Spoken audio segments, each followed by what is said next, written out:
이것을 예방하기 위한 방법, 예방하기 위한 특별한 수술법이 있지는 않습니다. 최대한 원 상태로 살 자체를 붙여놓는 건 너무 당연한 얘기고, 그런데 이것을 특별한 방법이라고 광고하는 경우가 많이 있는데 당연히 기본적으로 하는 수술이라고 생각하시면 됩니다.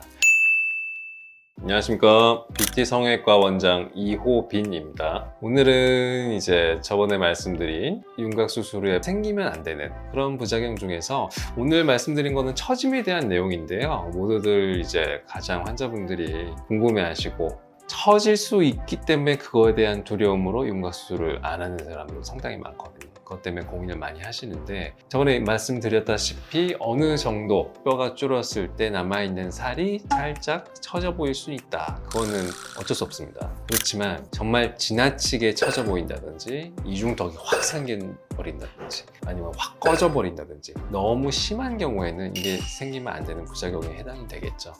이것도 물론 결과적으로는 지나치게 많이 자르거나 이동을 시킨다든지 뼈가 크지 않은 사람을 무리하게 수술을 한다든지 이런 진단과 수술 과정에서의 문제점일 수도 있지만, 젊은 사람과 나이 든 사람 피부의 탄력의 정도에 따라서 처짐이 어느 정도 차이가 날 수밖에 없습니다, 상식적으로. 그리고 피부 두께가 많이 두껍고 지방량이 많은 사람에 비해서 피부가 정말 얇고 중력 영향을 덜 받고 처짐이 덜할 수밖에 없는 그런 피부의 성향을 갖고 있는 사람도 계시기 때문에 CT를 찍어서 뼈가 축소가 됐을 때 처짐보다 환자분의 얼굴이 작아짐과 매끈해짐이 훨씬 큰 경우에는 수술을 권해드리고요. 반면에 이제 뼈를 줄였을 때 이분은 뼈의 축소 효과가 덜하면서 오히려 처짐에 대한 합병증이 더 클 것 같은 사람은 권해드리지 않습니다. 수술을 했을 때 처지느냐 안 처지냐의 그런 흑백 논리에 대해서는 처지느냐 안 처지냐 이런 식으로 생각할 수는 없고요.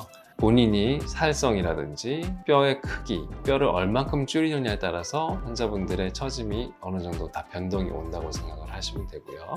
이것을 예방하기 위한 방법, 예방하기 위한 특별한 수술법이 있지는 않습니다. 당연히 뼈를 자르고 이동을 시키면 최대한 원 상태로 살 자체를 붙여놓는 건 너무 당연한 얘기고, 턱을 줄였을 때 늘어진 근육을 다시 당겨서 꼬매는 건 너무나 당연한 일입니다. 그런데 이것을 특별한 방법이라고 광고하는 경우가 많이 있는데 당연히 기본적으로 하는 수술이라고 생각하시면 됩니다.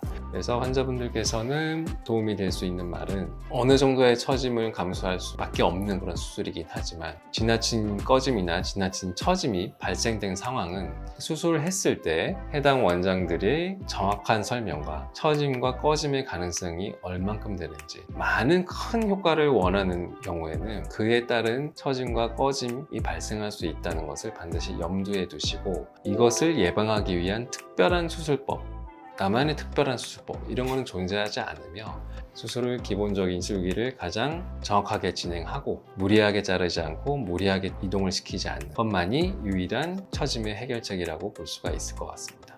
이상 뷰티 성형외과 원장 이호빈이었습니다. 감사합니다.